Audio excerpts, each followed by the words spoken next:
అందరికీ నమస్కారం. Welcome to Bharati TV. గాజు ముక్క ప్రకంపనలు సోషల్ మీడియాని షేక్ చేస్తున్నాయి. పవన్ కళ్యాణ్ ఎవరిది ఎక్కువ ఉంచుకోడు, ఎవరిది వాళ్ళకి ఇచ్చేస్తూ ఉంటాడు. నార్మల్గా అది సినిమా అయినా పొలిటికల్ ఫీల్డ్ అయినా, అంటే ఏ రంగం అయినా కానీ విలన్కి, అంటే సినిమాలో విలన్కి ఇచ్చిన కౌంటర్కి ఎన్కౌంటర్ ఎలా ఉంటుందో అదేవిధంగా పొలిటికల్గా ఎవరన్నా కౌంటర్ ఇస్తే మాత్రం వాళ్ళకి ఎన్కౌంటర్ 100% ఉంటుంది. వాళ్ళు డెఫినెట్లీ ఎక్స్పెక్ట్ చేయొచ్చు. పవన్ కళ్యాణ్ కౌంటర్ ఇస్తే ఏ రేంజ్లో ఉంటుంది అనేది సోషల్ మీడియాని షేక్ చేస్తుంది. నిజంగా పవన్ కళ్యాణ్ 2019 ఎలక్షన్స్లో ఒక్క సీటు సంపాదించిన దగ్గర నుంచి పవన్ కళ్యాణ్ని పంపించేయాలని చూశారు. పాలిటిక్స్ నుంచి పారిపోతాడు అనుకున్నారు. బట్ పవన్ కళ్యాణ్ అనే వ్యక్తి ఒక మొండి ఘటనలు అంటాడు. ఒక్క ఎమ్మెల్యే గెలిచాడు, అసలు కనిపించాడు అనుకున్నారు.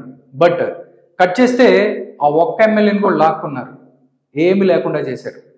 అయినా కానీ పవన్ కళ్యాణ్ అనే మొండోడు ఎక్కడ మొదలెడతాడో, ఎక్కడ అంతం చేస్తాడో, ఎక్కడ ఎలా మారతాడనేది ఊహలకు అందని ఒక డిఫరెంట్ పర్సనాలిటీ.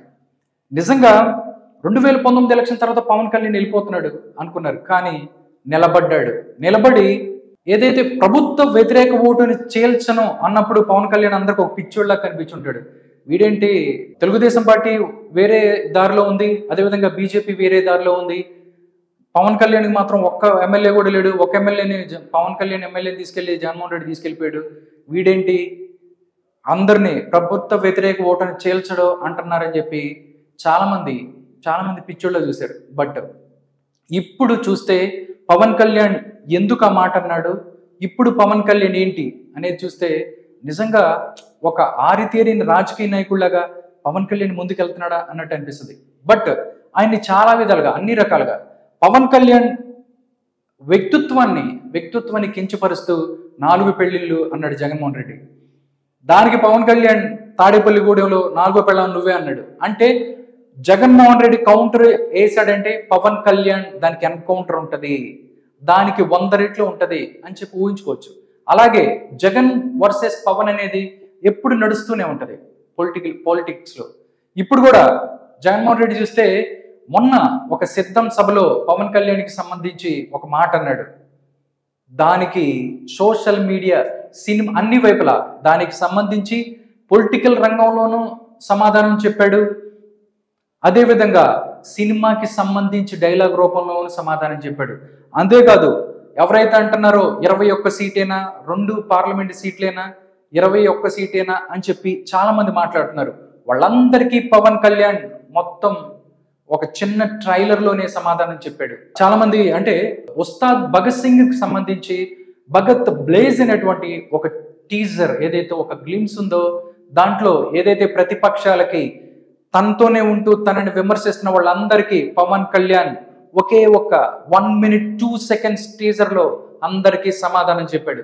ఏం చెప్పాడు, అసలు జగన్మోహన్ రెడ్డి ఏమన్నాడు, దానికి పవన్ కళ్యాణ్ కౌంటర్ ఏంటి, ఒక్కసారి ఈ డిజిటల్ బోర్డు మీద చూద్దాం. గాజు గ్లాస్ గురించి జగన్మోహన్ రెడ్డి ఏం మాట్లాడాడు ఒకసారి చూద్దాం. ఫ్యాన్ ఎప్పుడు ఇంట్లోనే ఉండాలి, ఫ్యాన్ ఎప్పుడు ఇంట్లోనే ఉండాలి, సైకిల్ ఎప్పుడు బయటే ఉండాలి, తాగేసిన టీ గ్లాసు ఎప్పుడు సింక్ లోనే ఉండాలి. జన సైనికుల దగ్గర నుంచి పవన్ కళ్యాణ్ అందరికీ కాలింది ఇక్కడే. తాగేసిన టీ గ్లాసు సింక్ లో ఉండాలి అంటే ఏం చెప్తున్నాడు, మొత్తం సైకిల్ బయట ఉండాలి, టీ గ్లాసు సింక్లో ఉండాలి అని చెప్పి పవన్ కళ్యాణ్ ఒక పార్టీని తగ్గిస్తూ మాట్లాడుతూ, అదేవిధంగా పవన్ కళ్యాణ్ సింబల్ని కించపరుస్తూ మాట్లాడాడు జగన్మోహన్ రెడ్డి. దీనికి కౌంటర్ ఉంటుంది అనుకున్నాడు. బట్ ఇంత తొందరగా కౌంటర్ ఉంటుందని ఎవరు ఎక్స్పెక్ట్ చేయలేదు. నీ రేంజ్ ఇది. గాజు పగిలే కొద్ది పదునెక్కుద్ది, ఖచ్చితంగా గుర్తుపెట్టుకో. గ్లాస్ అంటే సైకిల్ ఇంటి బయట ఉండాలి, గాజు గ్లాసు, తాగేసిన గాజు గ్లాసు సింక్ లో ఉండాలి అని చెప్పిన దానికి, దాంతోపాటు ఆయన ఒక్కడికే కాదు ఈ యొక్క టీజర్ నుంచి సమాధానం చెప్తుంది. టోటల్ గా ఎవరైతే తను తక్కువ చేసి చూస్తున్నారో, ఎవరైతే పవన్ కళ్యాణ్ ఇంతే, దీని గురించే మొత్తం అంతా ఈ గాజు గ్లాస్ కి సంబంధించే మొత్తం అంతా నడుస్తుంది. ఈ గాజు గ్లాస్ ఇంతే అని చెప్పి ఎవరైతే మాట్లాడుతున్నారో వాళ్ళందరికీ ఈ గాజు గ్లాస్ కి సంబంధించి దాని యొక్క శక్తి ఏంటి అంటే గాజు పగిలే కొద్దీ పదునెక్కుద్ది అని చెప్పి ఒక ఆయుధం అది అన్నట్లుగా చెప్పే ప్రయత్నం చేశాడు పవన్ కళ్యాణ్. నిజంగా ఈ యొక్క భగత్ బ్లేజ్ ఏదైతే ఉందో టోటల్ గా యూట్యూబ్ ని అదేవిధంగా సోషల్ మీడియాని షేక్ చేస్తుంది. పవన్ కళ్యాణ్ పిఠాపురంలో పోటీ చేస్తున్నాడు. అక్కడ సంబంధించి పవన్ కళ్యాణ్ వ్యక్తిత్వానికి సంబంధించో లేకపోతే వేరే విధంగా ఆయన అక్కడ ఓడించడానికి దగ్గరగా 500 కోట్లు ఖర్చు పెడుతుంది ప్రభుత్వం అని కూడా మాట్లాడుతున్నారు. బట్ వీళ్ళందరికీ సీట్ల విషయం దగ్గర నుంచి ఎవరైతే హరిరామ జోగయ్య లేకపోతే ముద్రగడ పద్మనాభ వీళ్ళందరూ మాట్లాడిన దానికి తక్కువ చేస్తూ ఇన్నేంటి సీట్లు, ఇన్ని 21 ఏంటి, లేకపోతే 2 పార్లమెంట్ సీట్లు ఏంటి, నువ్వెందుకు తగ్గావు, నీ రేంజ్ ఇది అనే వాళ్ళకి మొత్తానికి మాత్రం పవన్ కళ్యాణ్ ఒకే ఒక సమాధానం ఈ టీజర్ నుంచి చెప్పేశాడు. అదేంటంటే గాజు పగిలే కొద్దీ పదునెక్కుద్ది. గాజు అంటే సైజు కాదు సైన్యం అంటూ నేను ఇంత అని చెప్పే ప్రయత్నం చేశాడు. నిజంగా వైసీపీ కావచ్చు లేకపోతే తను తక్కువ చూసే వాళ్ళకి ఇదంతా ఒక ఎన్కౌంటర్ గానే చూడొచ్చు. ఫైనల్ గా సిద్ధం సభలో జగన్మోహన్ రెడ్డి ఇచ్చిన కౌంటర్ కి ఎన్కౌంటర్ పవన్ కళ్యాణ్ తన టీజర్ ద్వారా తన యొక్క భగత్ బ్లేజ్ ద్వారా ఎలా చెప్పాడు. ఎందుకంటే ఎలక్షన్ రాబోతుంది, వాళ్ళు స్టార్ట్ చేశారు, రకరకాల సినిమాలతో స్టార్ట్ చేశారు. బట్ లాస్ట్ పంచ్ మందైతే కిక్కే వేరప్ప అని చెప్పి పవన్ కళ్యాణ్ లాస్ట్ పంచ్ ఇచ్చేశాడు. ఒకసారి చూద్దాం. ఫ్యాన్ ఎప్పుడు ఇంట్లోనే ఉండాలి, ఫ్యాన్ ఎప్పుడు ఇంట్లోనే ఉండాలి, సైకిల్ ఎప్పుడు బయటే ఉండాలి,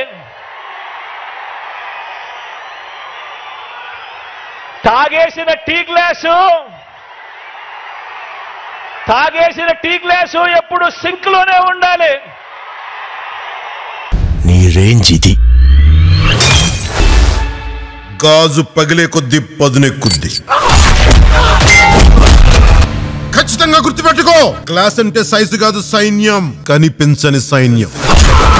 ఇది టోటల్ గా భగత్ బ్లేజ్ ఏదైతే ఉందో సంచలనాలను సృష్టిస్తుంది. దానికి సంబంధించి ఒక వేవ్ ని తీసుకెళ్తుంది. అంటే ఎలక్షన్స్ రాబోతున్నాయి, దానికి సంబంధించి దగ్గరగా ఒక 57 రోజులు టైం ఉంది. ఈ టైంలోనే తమ యొక్క గాజు గ్లాస్ ని ఏదైతే ఉందో అది ప్రజల్లోకి తీసుకెళ్ళాలి, జనంలోకి తీసుకెళ్ళాలి. దీని యొక్క పవర్ ఏంటో దీనికి సంబంధించి వాళ్ళకి మైండ్ లో గుర్తుపెట్టుకునే విధంగా ఈ గాజు గ్లాస్ ని తీసుకెళ్ళాలి అంటూ పవన్ కళ్యాణ్, హరీష్ శంకర్ కూడా మన దీనికి సంబంధించి టీజర్ నిజంగా టోటల్ గా చూసినట్టయితే టోటల్ గా డిఎస్పీ ఎవరైతే దేవిశ్రీ ప్రసాద్ ఏదైతే మ్యూజిక్ ఉందో ఎక్స్ట్రాడినరీగా ఉంది. నేను టీజర్ లో కొంతవరకు నేను ప్లే చేశాను. మొత్తం టీజర్ మొత్తం చూస్తే మీకు అర్థమవుతుంది. ఆ టీజర్ లో మ్యూజిక్ అదిరిపోయింది. డైలాగులు కూడా హరీష్ శంకర్ ఏదైతే పంచ్ డైలాగ్ ఏదైతే ఉందో పవన్ కళ్యాణ్ కోసం ప్రాణం ఇచ్చే హరీష్ శంకర్ ఈ యొక్క డైలాగ్ ని గాజు పగిలే కొదిలి పదునెక్కుతుంది, అదేవిధంగా గ్లాస్ అంటే అదొక సైజ్ కాదు సైన్యం అంటూ కనిపించని సైన్యం అంటూ అని చెప్పిన డైలాగ్ ఏదైతే ఉందో హరీష్ శంకర్ తన యొక్క కలం నుంచి ఒక అద్భుతమైన డైలాగులు రాశాడు పవన్ కళ్యాణ్కి. ఎందుకంటే గబ్బర్ సింగ్లు కూడా చాలా డైలాగ్స్ ఇలా పవన్ కళ్యాణ్కి చాలా మంచి డైలాగులు రాశాడు హరీష్ శంకర్. ఇది కూడా నిజంగా ట్రెండ్ అవుతుంది. ప్రజెంట్ ఇప్పుడు ఎలక్షన్ రాకముందే ఈ విధంగా ఉందంటే దీనికి కొద్ది రోజులు ఎలక్షన్ జరగబోతుంది, May 11 జరగబోతుంది. అదేవిధంగా ఆ రోజుకి ఇంకా ఈ హీట్ ఏ విధంగా పెరగబోతుంది, ఈ యొక్క కౌంటర్లు ఎన్కౌంటర్లు ఏ విధంగా ఉండబోతున్నాయి, అదేవిధంగా పిఠాపురంలో పవన్ కళ్యాణ్ ఫ్యాన్స్ ఏ విధంగా ముందుకెళ్ళబోతున్నారు, ఇవన్నీ నిజం మనం చూడాలంటే కొన్ని రోజులు మనం వెయిట్ చేయాల్సిందే.